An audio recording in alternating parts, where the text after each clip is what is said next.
আজ শেয়ার করব ছোলার ডাল দিয়ে পটলের রেসিপিটা নিরামিষ বা আমিষ যে কোনোভাবেই যদি রান্না করেন খেতে কিন্তু লাগবে অসাধারণ। ভাত, রুটি, লুচি, পরোটা সমস্ত কিছুর সাথেই কিন্তু জমে যাবে। পটল তো অনেক রকমভাবেই রান্না করে খেয়েছেন, তবে একবারের জন্য হলেও এই রেসিপিটি ট্রাই করবেন। গ্যারান্টি দিয়ে বলতে পারি মুখের থেকে কিন্তু স্বাদ যাবে না। নমস্কার বন্ধুরা, শ্বশুর বৌমা রান্নাঘর অ্যান্ড ব্লগ চ্যানেলে সকলকে স্বাগত। তাহলে রেসিপিটি কি করে তৈরি করব সেটাই দেখে নেওয়া যাক। সবার প্রথমে এইখানে আমি পটল নিয়েছি, আর পটলগুলোকে কিন্তু প্রথমে জল দিয়ে ধুয়ে নিয়েছি। পটলগুলো এবার কেটে নিয়ে ফিরে আসছি। পটলগুলো কেটে নিয়ে ফিরে এসছি আর জল দিয়ে ভিজিয়ে রেখেছি। এরপরে জল ছেঁকে পটলগুলোকে তুলে নেব। গায়ের থেকে কিন্তু সম্পূর্ণ খোসা ছাড়ায়নি, অল্প করে খোসা রয়েছে। একটা ছোট বাটির মধ্যে দিয়েছি জল, আর দিয়ে দিয়েছি বড় চামচের 1 চা চামচ জিরের গুঁড়ো, 1/2 চা চামচ কাশ্মীরি লঙ্কার গুঁড়ো, 1 চা চামচ ধনের গুঁড়ো, কালারের জন্য হলুদ গুঁড়ো আর পরিমাণ অনুযায়ী লবণ। তারপরে জলের সাথে মশলাটাকে ভালো করে মিশিয়ে রাখবো। আগে থেকে জলে যদি মশলাটা ভিজানো হয় তাতে কিন্তু মশলার টেস্টটা বাড়ে। গ্যাসের ওভেনে কড়াই বসিয়ে কড়াইটা গরম করে নিয়ে দিয়ে দিয়েছি সাদা তেল। আর তেল গরম হয়ে গেলে পরে এইখানে আগের থেকেই তো জলের থেকে পটলগুলো ছেঁকে তুলে রেখেছিলাম। এরপরে গরম তেলের মধ্যে সামান্য একটু হলুদ দিয়ে তারপরে পটলগুলো ছেড়ে দেব। এইভাবে একটু যদি তেলের মধ্যে হলুদ দিয়ে নেওয়া যায় তাহলে কিন্তু পটল ভাজার তেলটা একদমই কালো হয় না। গ্যাসের ফ্লেম হাই করে দিয়ে পটলগুলোকে ভেজে নেব, না হলে কিন্তু পটলের থেকে জল ছাড়তে শুরু করবে। কালারের জন্য দিয়ে দেব অল্প পরিমাণ হলুদ গুঁড়ো, তেলে তো আগে থেকেই দেওয়া ছিল।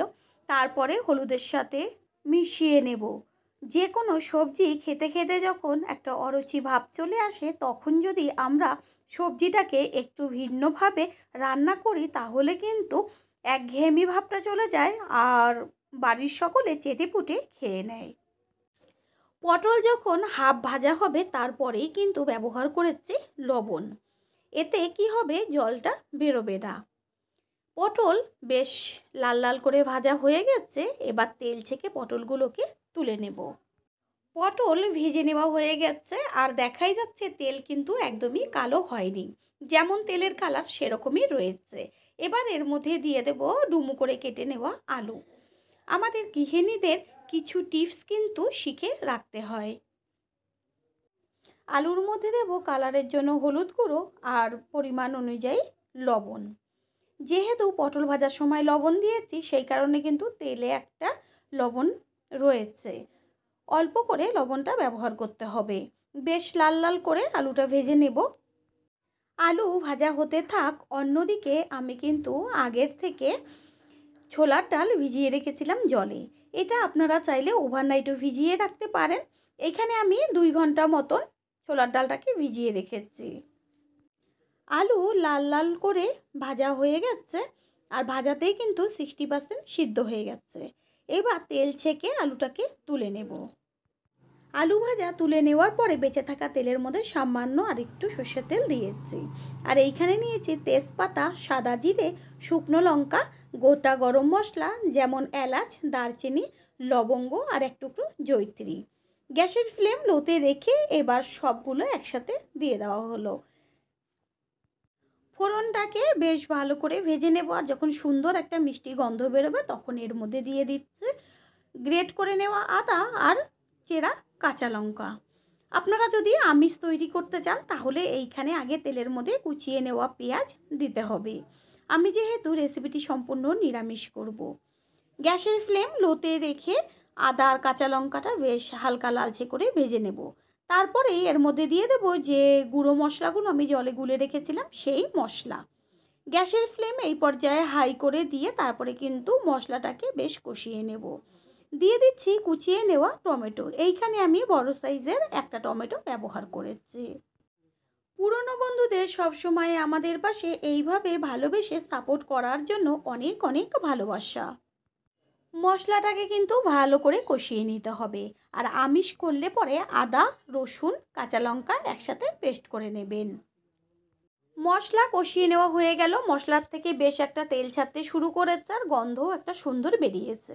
এই পর্যায়ে দিয়ে দেব যে ছোলার ডালটা ভিজিয়ে রেখেছিলাম সেই ছোলার ডাল। ছোলার ডালটা একটু সিদ্ধ হতে যেহেতু বেশি সময় লাগে, সেই কারণে বেশি সময় কিন্তু আপনারা অবশ্যই ভিজিয়ে রাখতে পারেন। গ্যাসের ফ্লেম মিডিয়াম টু হাই করে দিয়ে ডালের সাথে বেশ মশলাটাকে কষিয়ে নেব।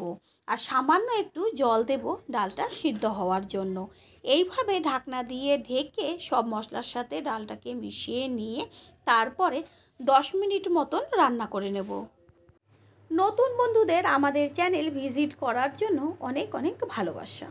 আমাদের রেসিপিগুলো যদি ভালো লেগে থাকে সাবস্ক্রাইব করে দেওয়ার অনুরোধ রইল ও পাশে থাকা বেল আইকনে ক্লিক করলে পরবর্তী ভিডিওগুলো সবার আগে আপনাদের কাছে পৌঁছে যাবে। 8 থেকে 10 মিনিট বাদে ফিরে এসে কড়াইয়ের ঢাকনাটা সরিয়ে দিয়ে ডালটা একটু চেক করে নেব সিদ্ধ হলো কিনা। ডাল এমনভাবে সিদ্ধ করতে হবে পুরো গোটা থাকবে কিন্তু ভেতরটা নরম হয়ে যাবে। চেক করে দেখিয়ে দিলাম ডাল কিন্তু গলে গেছে আর সব গোটা রয়েছে। এই পর্যায়ে দিয়ে দেব ভেজে নেওয়া আলুটাকে মিশিয়ে নেব। তারপরে দেব ভেজে নেওয়া পটল। রেসিপিটা কিন্তু এবার একদমই হতে বেশি সময় লাগবে না, যেহেতু আলু আর পটল অর্ধেকের বেশি সিদ্ধ আছে। ভালো করে মিশিয়ে নিয়ে তারপরে গ্যাসের ফ্লেম একটু হাই করে দিয়ে বেশ 1.5 থেকে 2 মিনিট মতন কষিয়ে নেব। সব কিছু কিন্তু ভালো করে কষিয়ে নেওয়া হয়ে গেল। এই পর্যায়ে এর মধ্যে দেব উষ্ণ গরম জল। রেসিপিটা কিন্তু একদমই ঝোল হবে না, বেশ একটু মাখা মাখা হবে। গরম গরম ভাত, রুটি, লুচি, পরোটা সমস্ত কিছুর সাথে কিন্তু একদম জমে যাবে। জল দেওয়ার পরেই কিন্তু গ্যাসের ফ্লেম হাই করে দিয়ে বেশ টকবক করে ফুটিয়ে নিতে হবে। আর জলটা এমনভাবে দিতে হবে যেন পটল আর আলু হালকা দেখা যায়, ঠিক সেই পর্যায়ে জলটা ব্যবহার করবেন। এবার ঢাকনা দিয়ে ঢেকে দেব। আর কিছুক্ষণ বাদে ফিরে এসে কড়াইয়ে ঢাকনাটা সরিয়ে দিয়ে গ্যাসের ফ্লেম হাই করে ভালো করে কিন্তু ফুটিয়ে নেব। সম্পূর্ণ কিন্তু আলু আর পটল সব সিদ্ধ হয়ে গেছে। ডাল তো বেশ আগেই নরম হয়ে গেছিল। যেহেতু সব কিছু সিদ্ধ হয়ে গেছে, এইবার এই পর্যায়ে দিয়ে দেব ছোটো চামচের 1 চা চামচ গরম মশলার গুঁড়ো। গরম মশলার গুঁড়োটা ভালো করে মিশিয়ে নেব। বেশ কিন্তু অনেকটা পরিমাণেই ঝোল রয়েছে, ঠিক এই পর্যায়ে কিন্তু গ্যাসটা অফ করে দিতে হবে, কারণ ঠান্ডা হওয়ার পর কিন্তু আরেকটু ঝোল একদম আলুতে টেনে যাবে। এর মধ্যে এবার শেষে দিয়ে দেব 1 চা চামচ গাওয়া ঘিটা মিশিয়ে নিয়ে একটা ঢাকনা দিয়ে ঢেকে দেব। কিছুক্ষণ বাদে ফিরে এসে কড়াইয়ের ঢাকনাটা সরিয়ে দিয়ে সম্পূর্ণ লুকটা দেখিয়ে দিচ্ছি। এত সুন্দর এসছে কালারটা, আর খেতেও কিন্তু দুর্দান্ত। যখন ঢাকনাটা খুলবেন তখন গন্ধটা একবার দেখবেন যে কত সুন্দর আসে। এবার একটি পাত্রে তুলে নেব। ডালগুলো কিন্তু সম্পূর্ণ গোটা গোটা রয়েছে, কিন্তু হাত দিয়ে চিপে চেক করে দেখিয়ে দিচ্ছি পুরো নরম হয়ে গেছে ভেতরটা। তৈরি হয়ে গেল আজকের রেসিপি। আশা করি রেসিপিটি ভালো লাগলো। আর যদি ভালো লেগে থাকে একটা লাইক, কমেন্ট, পারলে একটা শেয়ার করে অবশ্যই জানাবেন। আপনাদের দেওয়া একটা লাইক ও একটা শেয়ার কিন্তু আমাদের কাছে অনেক অনেক গুরুত্বপূর্ণ। রেসিপিটি যদি কেউ ফেসবুক থেকে দেখে থাকেন ফলো করে পাশে থাকার অনুরোধ রইল। All friend, thanks for watching my video. আপনারা সকলে ভালো থাকবেন, সুস্থ থাকবেন। আবারও দেখা হবে অন্য কোনো রেসিপির এপিসোডে।